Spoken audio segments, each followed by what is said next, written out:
अगर हम परमपिता परमेश्वर की ही अंश हैं तो मुझे ये समझ में नहीं आता कि इसमें मेरा क्या दोष है। ऐसा है कि दो ढंग से आपके प्रश्न का उत्तर आवश्यक है, थोड़ा ध्यान दीजिए। मिर्च को जानते हैं, मिर्च का पौधा होता है। नीम को जानते हैं, गिलोय को जानते हैं, गन्ना को जानते हैं।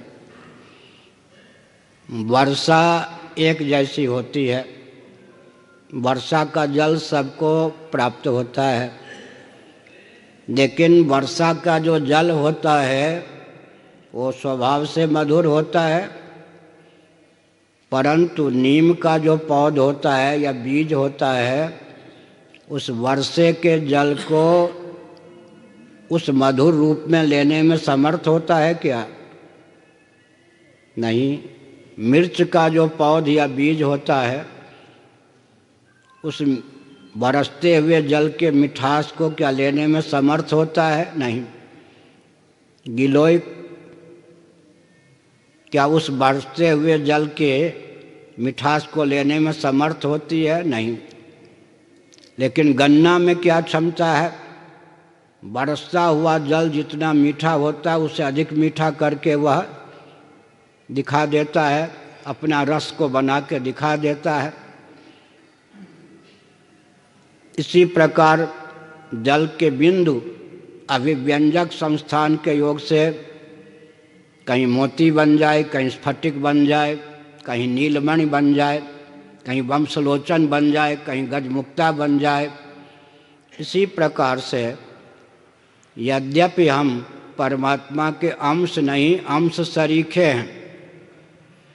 ममई वांशो जीवलोके जीवभूत सनातना, सनातन शब्द का प्रयोग किया गया है। या गेंदा का पुष्प है, एक एक दल को अगर मैं नोच लूँ तो गेंदे का पुष्प भी नश्वर सिद्ध होगा, एक एक दल भी नश्वर। एक मिश्री की डली को लेकर बल और वेग पूर्वक पत्थर पर पटक दूँ, उसके रवे विकीर्ण हो जाएंगे। मिश्री की डली भी नश्वर सिद्ध होगी, उसके रवे भी नश्वर सिद्ध होंगे।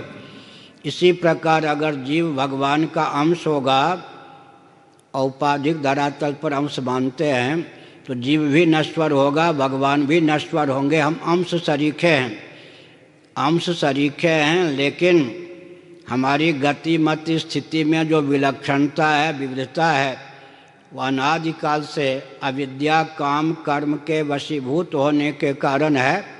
उसका अपनोदन कर लेने पर जीव अपने वास्तविक स्वरूप अंशी सरीखे परमात्मा को प्राप्त होता है। अब हम कैसे समझें कि सचमुच में हम भगवान के ही अंश हैं? इसका मैं उदाहरण देता हूँ। कल भी एक मैंने उदाहरण दिया था। अब कल्पना कीजिए कोई वृक्ष से पत्र पुष्प फल गिरा, प्रश्न उठता है कि धरती की ओर ही क्यों आकृष्ट हुआ? न्यूटन की बात छोड़ दीजिए, यह दार्शनिक सिद्धांत है, न्यूटन जी ने भी उसको प्राप्त किया, क्योंकि वो पत्र पुष्प या फल पार्थिव है, पृथ्वी का अंश है।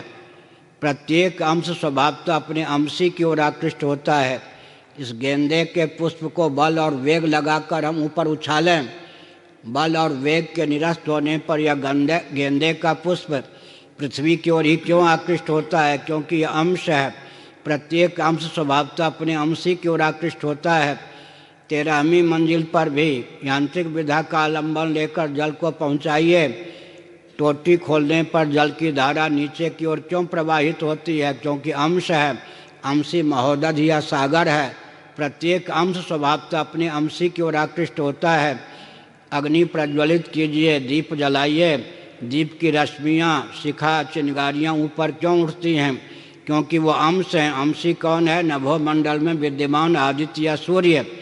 उसी प्रकार हम कैसे जाने कि हम ईश्वर के अंश या अंश सरीखे हैं? हमारी चाह का, इच्छा का, आकर्षण का विषय मृत्यु के चपेट से विमुक्त जीवन है या नहीं? मृत्युंजय पद है या नहीं? अमृतत्व है या नहीं? ऐसा जीवन जहाँ मौत की छाया भी न पहुँच सके, हमारी चाह का सचमुच में विषय वही है या नहीं जिसका नाम ईश्वर परमात्मा या भगवान है।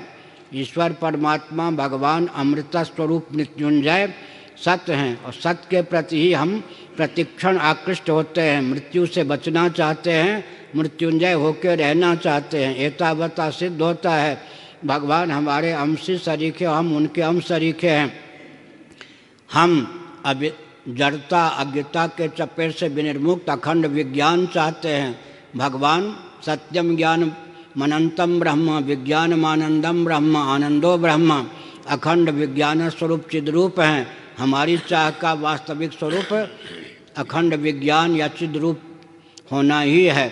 भगवान अखंड आनंद स्वरूप हैं। दुख हमको पसंद नहीं है। सकल दुखों से विनिर्मुक्त, दैहिक दैविक भौतिक ताप से विनिर्मुक्त अखंड आनंद हम चाहते हैं। हमारी चाह का जो वास्तविक विषय, हमारा जो वास्तविक आकर्षण का केंद्र है वो कौन है? सतचित आनंद, उसी का नाम भगवान है। इन दृष्टांतों के बल पर डंके की चोट से यह सत्य तथ्य सिद्ध होता है कि भगवान हमारे अंशी हैं, वही सचमुच में हमारी चाह के विषय हैं। लेकिन अपने स्वरूप को, भगवान के स्वरूप को ठीक ठीक न समझने के कारण, अविद्या काम कर्म के वशीभूत हो जाने के कारण हम कुछ और सरीखे परिलक्षित होते हैं। अज्ञान के द्वारा जो रूप में विकृति आती है वो वास्तविक नहीं होती। शेर का बच्चा भी कहीं अपने को शेर न समझे, इसका मतलब ये नहीं कि वो शेर नहीं है। अज्ञानकृत विकृति है, अज्ञानकृत विभेद है। अगर ज्ञान का विवेक का आलम्बन लें और अपने जीवन का निरीक्षण करें, प्रामाणिक रीति से अपनी प्रवृत्ति या निवृत्ति के नियामक का ठीक से अवलोकन करें तो सिद्ध होता है कि अंशी भगवान ही हमारे आकर्षण के केंद्र हैं। भव संसार अगर सचमुच में हमारे आकर्षण का केंद्र होता तो संसार जैसा है वैसा होकर हम रहना चाहते। संसार मृत्युग्रस्त परिवर्तनशील है, हम अमृत होकर रहना चाहते हैं। संसार जड़ है, हम चेतन होकर रहना चाहते हैं। संसार दुखप्रद है, हम सुखरूप होकर रहना चाहते हैं। जो संसार है उससे ठीक विपरीत हमारी चाह के विषय भगवान हैं। तो प्रत्येक अंश स्वभावतः अपने अंशी की ओर आकृष्ट होता है और अंशी से एकीभूत होने पर ही अंश को विश्राम प्राप्त होता है। एतावता जीव सचमुच में भगवान का अंश या अंश तरीका है। एक कोई और चश्मा वाले पूछना चाहते थे, बस उसके बाद नहीं। हाँ।